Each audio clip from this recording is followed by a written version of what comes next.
Hi friends, welcome to my YouTube channel. आज की video में हम बर्जर पेंट्स की फंडामेंटल एनालिसिस समझेंगे। इसके लिए हमेशा की तरह हम एनालिटिक्स का यूज करेंगे। जैसे कि आपको मालूम है, इस चैनल पे आपको सब कुछ एनालिटिक्स के थ्रू समझने मिलती है। जैसे कि यहाँ पे sales growth, operating profit margin, share holding, net profit, ये आप 10 साल का डेटा चार्ट के थ्रू आसानी के साथ समझ सकते हैं।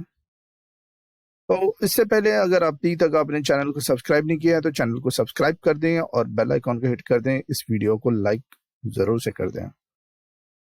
और भी आपको दिख रहा है, बहुत सारे वीडियोस मैंने बना दिया है, आपको चैनल के वीडियो सेक्शन पे मिल जाएगी। और मैंने यहाँ पे आपको ऊपर आई बटन भी दे दिया है जिसमें आपको क्लिक करने से सारे वीडियोस मिल जाएगी।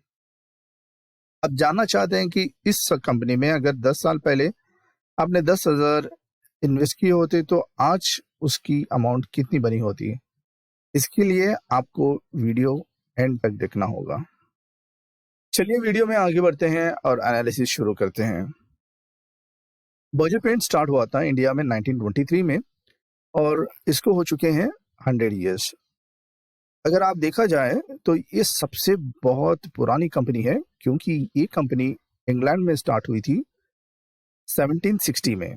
ये कंपनी सिर्फ पेंट नहीं बेचती है, ये पेंट के साथ साथ और भी इसके सर्विसेज हैं और दूसरे डिविजन्स भी हैं जो ये प्रोवाइड करती है।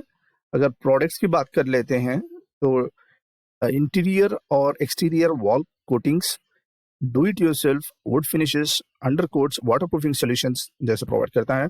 सर्विसेज की बात कर लेते हैं तो इंटीरियर एंड एक्सटीरियर सर्विसेज ये प्रोवाइड करता है। डिविजन्स और भी दूसरे जो हैं जैसे GI and automotive coatings, powder coatings and protective coatings ये प्रोवाइड करता है। अगर देखते हैं, इंडिया में सेकेंड लार्जेस्ट कंपनी पेंट की है और एशिया का नंबर 4th है। अगर दुनिया की बात कर लेते हैं तो 7th largest decorative paint company है। इसके इंडिया में 50,000 से ज्यादा डीलर्स और रिटेलर्स हैं और 180 से ज्यादा वेयरहाउसेस हैं और 13 मैन्युफैक्चरिंग लोकेशंस इंडिया में हैं। अगर मेजर क्लाइंट्स की बात करते हैं तो कमर्शियल व्हीकल्स में टाटा पावर, आइशर, अशोक लाइलैंड, महिंद्रा एंड महिंद्रा, ऐसे कंपनीज इसके मेजर क्लाइंट्स यहाँ पे पाई जाती है। टू व्हीलर्स में हर एक कंपनी यानी बुलेट जैसी, यानी royal Enfield, Bajaj, TVS, hero, Honda, सारी कंपनीज यहाँ पे हैं। और फैंस एंड इलेक्ट्रिकल की बात कर लेते हैं, हैवेल्स, क्रॉम्पटन, ओरिएंट, उषा, केतान, बजाज, ये सारे मेजर क्लाइंट्स हैं इसके। तो हम बात करते हैं पहले सेल्स की और पहला चेक हम देखते हैं कि सेल्स ऊपर है और एक्सपेंसेस नीचे है।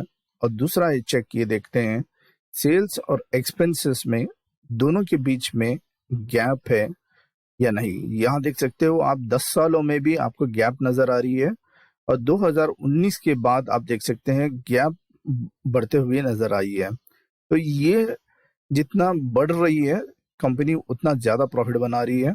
और ये कितना बड़ी है ये हम पता करते हैं ऑपरेटिंग प्रॉफिट मार्जिन में, हम आगे देखेंगे।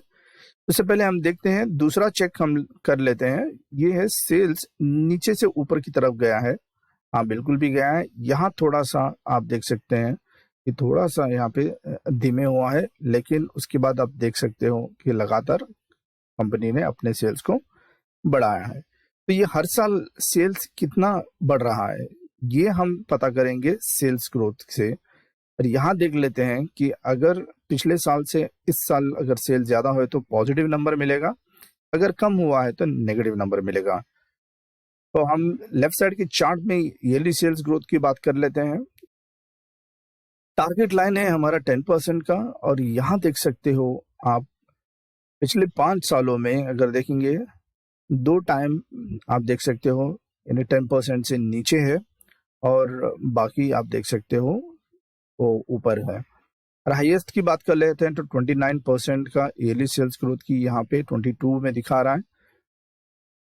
अगर लिस्ट की हम बात कर लेते हैं तो लगभग 2% के आसपास दिखाई दे रहा है। और हम देखते हैं एवरेज सेल्स ग्रोथ की।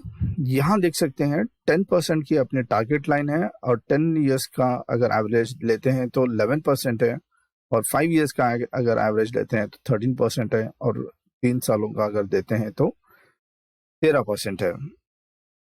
आगे बात करते हैं ऑपरेटिंग प्रॉफिट मार्जिन की। जैसे आपको मालूम है, ऑपरेटिंग प्रॉफिट मार्जिन एक फाइनेंशियल रेशियो है जो कंपनी का कोर बिजनेस का प्रॉफिटेबिलिटी मेजर करता है, और इससे हमें कंपनी की एफिशिएंसी भी पता चल जाती है।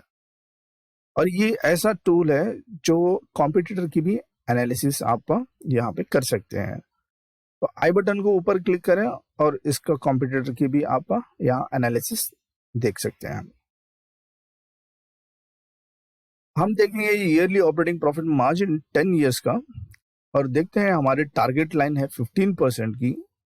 और यहाँ देखिए, आप शुरुआत में आप देख सकते हैं 3 साल उसने ऑपरेटिंग प्रॉफिट को टारगेट क्रॉस नहीं किया, उसके नीचे रहा है।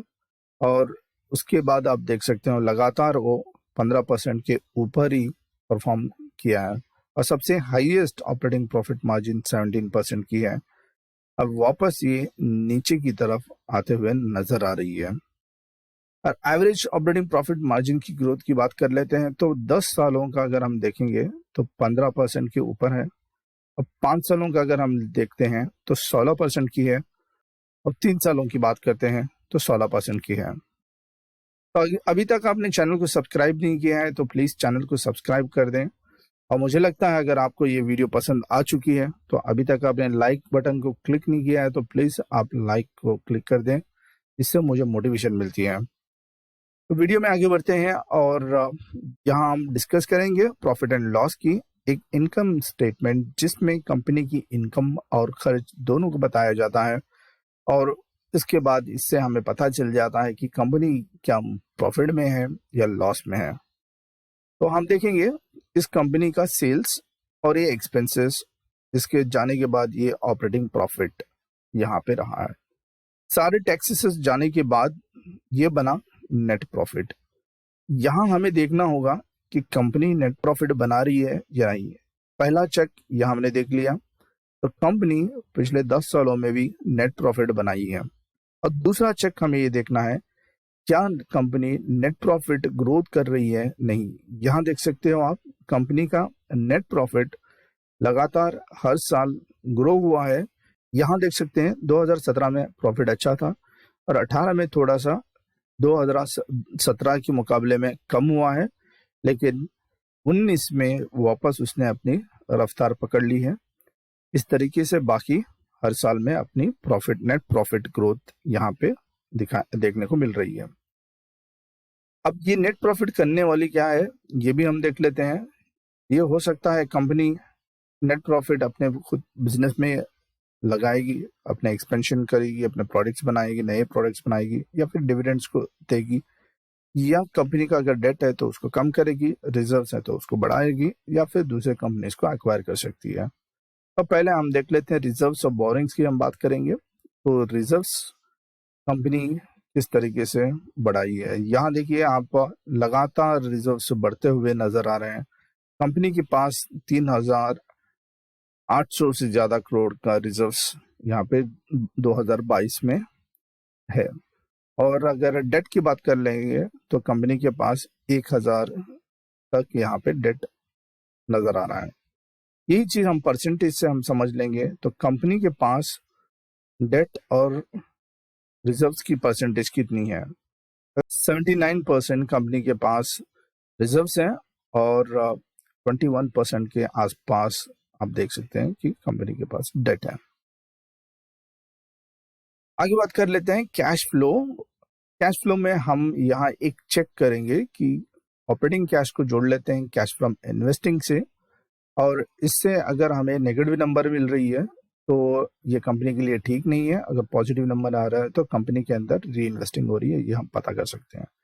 यहाँ देख सकते हैं स्टार्टिंग में 2013 में नेगेटिव नंबर नजर आ रहा है, और बाकी आप सारे ईयर्स में देख सकते हैं कंपनी के पास यानी पॉजिटिव ही नंबर नजर आ रहा है।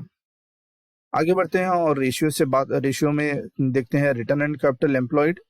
और रिटर्न कैपिटल एम्प्लॉयड ये ऐसा है जो कंपनी की इक्विटी और डेट को मिला के जो कंपनी के बिजनेस में इन्वेस्ट किए थे उससे कितना रिटर्न मिला है ये देखते हैं। हमारी टारगेट लाइन है 15% की, और यहाँ देख सकते हो पिछले 10 सालों में कंपनी ने रिटर्न एंड कैपिटल एम्प्लॉयड 15 से ऊपर ही दिया है। और हाईएस्ट की बात कर लेते हैं, 34% की हाईएस्ट है, और लीस्ट कम की बात करते हैं तो 24% की है। शेयर होल्डर पैटर्न की बात कर लेते हैं। तो प्रोमोटर्स के पास 74-75% यहाँ शेयर होल्डिंग है, ऑलमोस्ट इनके पास इतनी नजर आ रही है। और बाकी आप देख सकते हैं 11% और 10% दूसरों के पास यहाँ पे है। ये चीज मैंने डेटा आपको मार्च 2020 से लेके दिसंबर 2022 तक का डेटा है। फाइनली हम आ गए हैं ऑल टाइम रिटर्न्स की, और हम यहाँ पे देखेंगे कि बर्जर पेंट्स अपने शेयर होल्डर्स को लॉन्ग टर्म इन्वेस्टमेंट में कितना बड़ा फायदा बना कर दिया है। ऑल टाइम की हम बात कर लेते हैं तो 33,000% से ज्यादा यहाँ पे बना कर दिया है। 1999 में इस शेयर का वैल्यू था ₹1, और करंटली इसकी वैल्यू है 581। हम CAGR की भी बात कर लेते हैं। 10 इयर्स का CAGR इसका 24% है। अगर आप 10 साल पहले 10,000 इन्वेस्ट किए होते हैं, आज की वैल्यू 85,944 रुपीज। तो हम आ गए कंक्लूजन में और इस वीडियो को कंक्लूड करते हैं। और जैसा कि हमने देखा, सेल्स वर्सेस एक्सपेंसेस बढ़िया है, और सेल्स की बात करेंगे नीचे से ऊपर गया है। ईयरली सेल्स ग्रोथ यहाँ आप देख सकते हैं W बनाया है। यही चीज आप एशियन पेंट्स में भी देख सकते हैं। मैंने ऑलरेडी यहाँ पे लिंक दे दिया है, आप चेक करके देख सकते हैं। और ईयरली ऑपरेटिंग प्रॉफिट मार्जिन की बात करते हैं तो पिछले 5 सालों में आप इसको लाइन से नीचे नजर आते हुए नहीं देख रहे हो, लेकिन शुरुआत में आपको दिखाई दी है। आगे बात करते हैं नेट प्रॉफिट की। हर साल नेट प्रॉफिट ग्रो हुआ है। यहाँ थोड़ा सा धीमे हुआ था, लेकिन दोबारा वो नेट प्रॉफिट अपनी रफ्तार पकड़ लिया है। रिजर्व्स और बोरोइंग्स की बात करते हैं तो डेट यहाँ पे कम होते हुए नजर आया है, और रिजर्व्स बढ़ते हुए ही नजर आ रहे हैं। शेयर होल्डिंग की बात कर लेते हैं तो प्रमोटर्स के पास बहुत ज्यादा शेयर्स हैं। और रिटर्न एंड कैपिटल एम्प्लॉयड की अगर बात कर लेते हैं तो टारगेट लाइन के अबव ही 10 इयर्स में ये परफॉर्म किया है। आज के लिए इतना ही है। उम्मीद करता हूं आपने इस वीडियो से कुछ सीखा होगा। अगर अभी तक आपने चैनल को सब्सक्राइब नहीं किया है तो प्लीज चैनल को सब्सक्राइब कर लें। अगर आपको इस मेरा काम पसंद आया है और ये वीडियो आपको अच्छी लगी है तो प्लीज लाइक कर दें और इस वीडियो को शेयर कर दें। तो चलिए मिलते हैं अगली वीडियो में।